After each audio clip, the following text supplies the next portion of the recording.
This is the Louie T Network.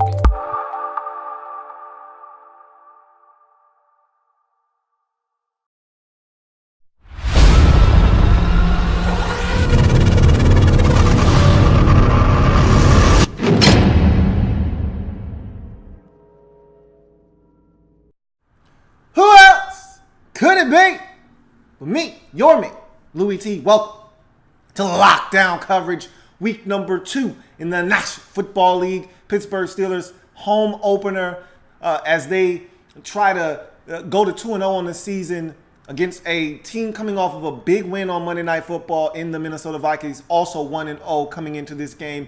Surprise scratch in this game before it got started. Sam Bradford, starting quarterback for the Minnesota Vikings, who had an outstanding game on Monday Night Football, not going to go because of a knee injury.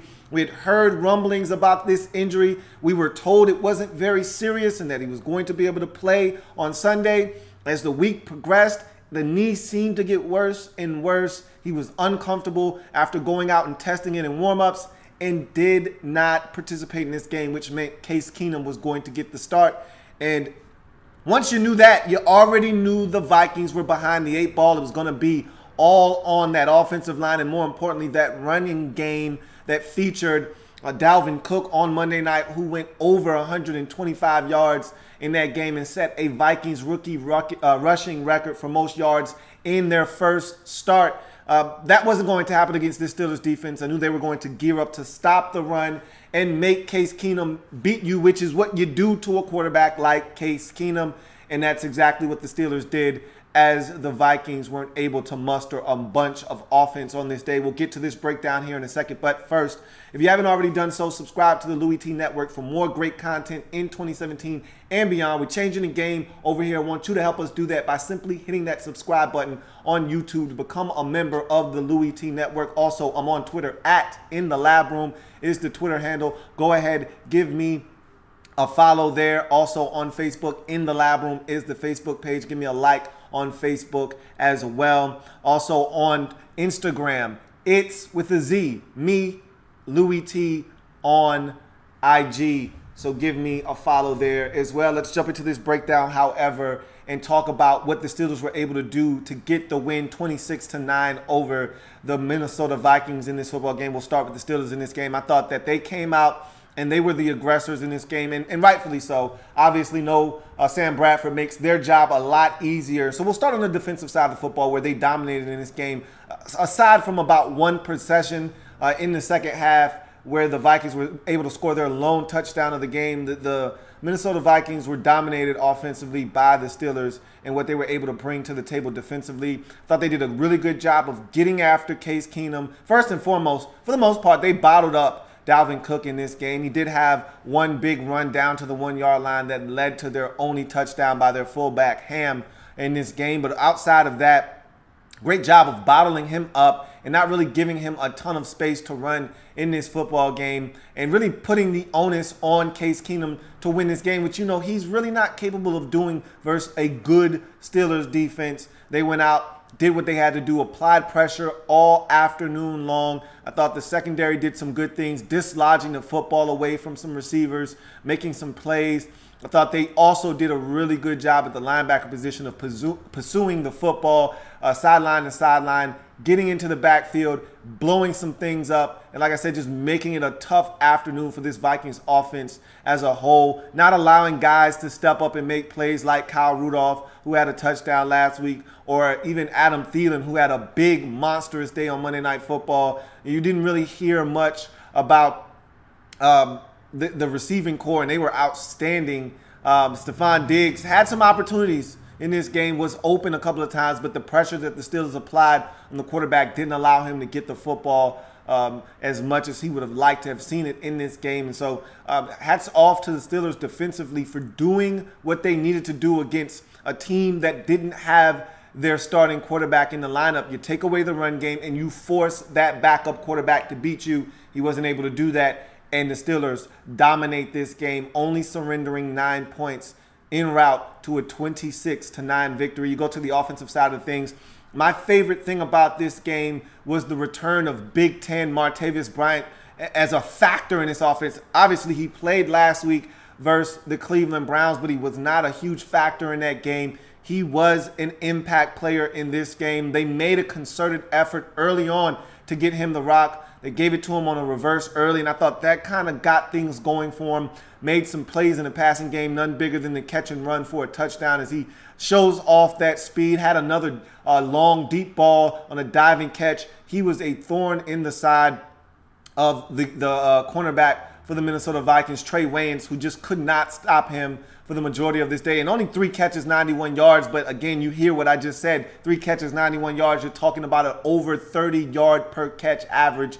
And he really put in some work versus Trey Waynes. And there was another play where Waynes had to pass interference him down the field. And it was a huge play there. And the Steelers took shots down the field aggressively in this ball game. A couple of them netting them some pass interferences that set up scoring opportunities in this football game. So when you're aggressive, a lot of times good things happen for you. Steelers were aggressive in this game, took shots down the field, and they were able to cash in on some. And the ones that they weren't able to cash in on, there were a few that turned into pass interference penalties in their favor. So they were able to do some things aggressively on the offensive side of the football.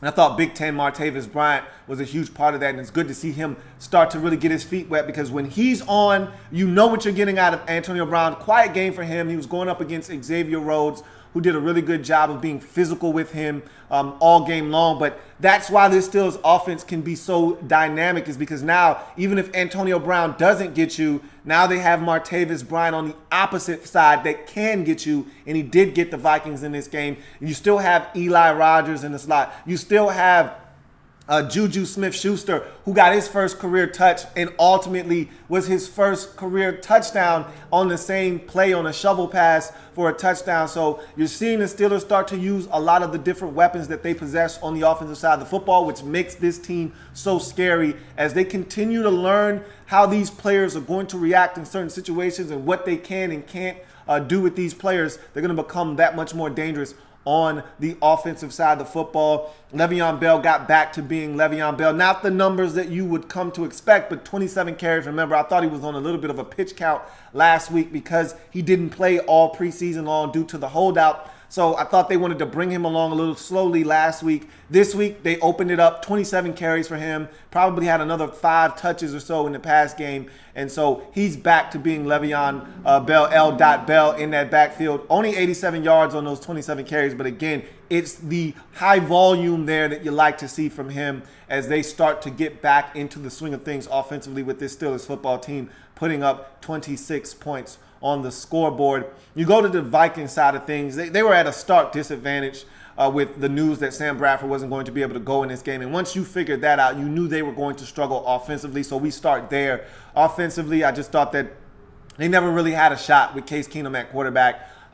We know what Case Keenum is as a quarterback. And again, you have to have backups in this league. He's a backup quarterback, but not one that you feel confident that he's going to go out and get you a W, especially against a Steelers team at home that has a very fast and physical defense that can get to the quarterback. You just didn't like this spot for Case Keenum, and he didn't respond very well. They got after him, and the offensive line that looked so great a week ago, they weren't terrible in this game, but they weren't as dynamic or nor efficient as they were last week, where Sam Bradford had all the time in the world to step up in the pocket and make some throws. That wasn't the case for Case Keenum in this game. He literally was under duress for the majority of this game, and it showed in his numbers. Lower than 50% completion percentage for him in this game, and he struggled. And as he struggled, so did this team. And you know how this thing goes. You take away the running back because you know the quarterback can't beat you, so you want to make sure you take the quarterback away. They did that in this game, or Case Keenum did have actually over 50% completion percentage, but barely. But nonetheless, you take away the run game, which the Steelers did for the most part early in this game, and make them one-dimensional and make the quarterback have to step up and beat you. Case Keenum simply was not able to do so. A lot of penalties by the Vikings in this game. They had some big gains called back due to penalties. A holding penalty on a nice run by Cook early in this game. You wipe away a Stephon Diggs nice catch off on the sidelines due to offensive pass interference. I didn't necessarily agree with that call, but nonetheless, at the end of the day, the Vikings simply weren't good enough offensively in this game. At halftime, they had 67 yards of total offense. They had 86 yards in penalties at halftime. So they had more penalty yards than offensive yards in the first half of this game. And that pretty much was a foreshadowing of what was to come in the second half. As much of the same occurred in the second half. Not a lot of offense by this Vikings football team as they struggled to move the football consistently all day long on this Pittsburgh Steelers defense. And again, no Sam Bradford. You knew it was going to be tough. There were some drop passes out there. There were some errant throws out there. Bottom line is they just weren't good enough on the offensive side of the football. You go to the defense. The defense wasn't bad. They just weren't good enough. And again, when you know your offense is going to have a tough time and a tough go of it without your starting quarterback, you're going to need the defense to step up and make plays. Terrence Newman had a chance at a pick. He didn't make it happen. Trey Waynes getting beat down the field, pass interference. Xavier Rhodes getting beat down the field, pass interference, even though he had an outstanding game against Antonio Brown. He got caught with his hands in the cookie jar down the field. Both of those PIs were long 30-plus yard pass interference penalties that set up scoring opportunities for the Steelers, and they cashed in both times with touchdowns. So can't have those types of mistakes. Can't drop interceptions when you're on the road with a backup quarterback against a team as good as the Steelers. You have to take full advantage of all opportunities, and you can't create opportunities for the opposition. Vikings did all of those things and more in this game, and that's why they come away with the 26-9 loss, their first loss of the season. But like I said, they're still getting pressure on the quarterback. I thought they did a solid job up front of getting to Ben Roethlisberger, but at the end of the day, it just wasn't enough. Everson Griffin getting to the quarterback. They did some solid things. I thought that their run defense was good enough to get it done in this game, but again, when you aren't able to do anything offensively, the onus then falls on the defense, and the defense wasn't able to generate turnovers nor short fields for that offense to help them score points. And thus, the Steelers are able to get the victory, and the Vikings fall short 26-9. So that's going to do it for me here on this telecast. If it happens in the National Football League, whether big or small, we cover it all here on the Louie T Network. Come back and join me as I continue to break down anything and everything in the National Football League. Steelers get the win 26-9. Go to 2-0 on the season. Vikings drop to 1-1 on the season. If I'm a Vikings fan, this is disappointing, but I'm not as upset because Sam Bradford did not play. Now, I will say this, and this has always been a bugaboo for him throughout his career. If Sam Bradford can't stay healthy, you may have a problem on your hands. But we did hear a report released today that Teddy Bridgewater might be ready at the midpoint of this season, which is great news if you're a Vikings fan. But Sam Bradford's health is going to be instrumental in that even making a difference if Teddy Bridgewater is healthy or not come the midpoint of this season. You could easily be 2-6 by the midpoint of this season if Sam Bradford is not healthy and cannot stay upright and healthy for this Vikings football team, because Case Keenum not going to win you a ton of football games. I can assure you of that. Let's check and see if there are any comments before we get out of here. Use the hashtag LouieTLive. I'll read a couple and then we'll get out of here. The Black L.A.B says, "What it do, Louie? Sure, wish I knew Bradford wasn't going to play because I damn sure wouldn't have picked. I would have picked the Steelers. I didn't think it would have mattered, honestly speaking. Obviously, it would have made a difference in terms of the competitiveness of this football game, but I still think the Steelers would have found a way to win. But yeah, it would have made a huge difference, and that's crazy because we didn't find out about the knee injury to Bradford until probably the midpoint of the week, like Wednesday, Thursday, and then even when we heard about it, they downplayed it as something really minuscule and insignificant. So we were led to believe that, oh, he's going to be fine. It's just a little nick, but they had an MRI, so that should have told us a little something that they thought it was a little bit more serious than they led us to believe. And so, yes, it definitely did impact the game. Dark Sealer 1995 says the Steelers defense looks vastly improved from last year. Bell looks extremely slow running the ball. He just doesn't have anywhere to go right now.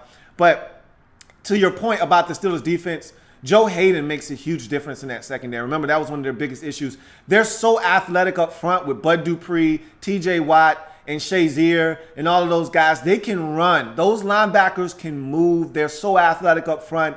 They've got defensive linemen that can get into the backfield and penetrate. Hayward, I know Tuitt is out, but he's a guy that when he's in there, he's a dominant force. And Hargrave, they've got so much talent now in this defense. It's not even funny. And now that the back end is starting to match what they can do up front in the front seven, this is becoming a much better Steelers defense. And RG3 hashtag says they should have given Dalvin Cook more touches.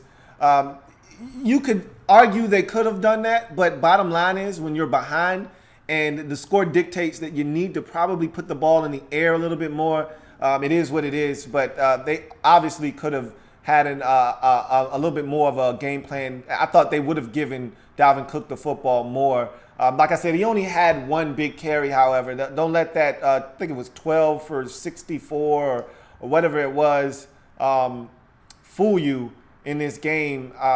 12 for 64. There was a 24-yard run in there. And obviously, you can't take that out. But, I mean, without that run, he's averaging less than, probably right around or less than 4 yards a pop. So, in any event, I thought he would have gotten the football more in this game. But they fell behind 14-3 relatively early in the second quarter. Or right in the mid portion of the second quarter. And that kind of just took the run game out of the equation. And so, in any event, they didn't get it done offensively. Probably should have had Cook touch it a little bit more, but I don't think it would have made much of a difference. I just didn't think they were going to be able to get it done on the offensive side of the football at the end of the day. So that's going to do it for Steelers and Vikings. I'll be live just about all day long. You know how this goes. We'll have, at the halftime of the Redskins-Rams game, we'll have the Patriots and the Saints breakdown on lockdown coverage. And then after the Redskins game, obviously, we will go ahead and go with the R3 there. And then we'll gear up for Sunday Night Football, a big one. Of course, Packers and the NFC defending champions, the Atlanta Falcons, opening up their new stadium. So that should be a lot of fun. I will see you a little bit later on. Have a good one. I'll see you at halftime for Patriots and Saints. See you later.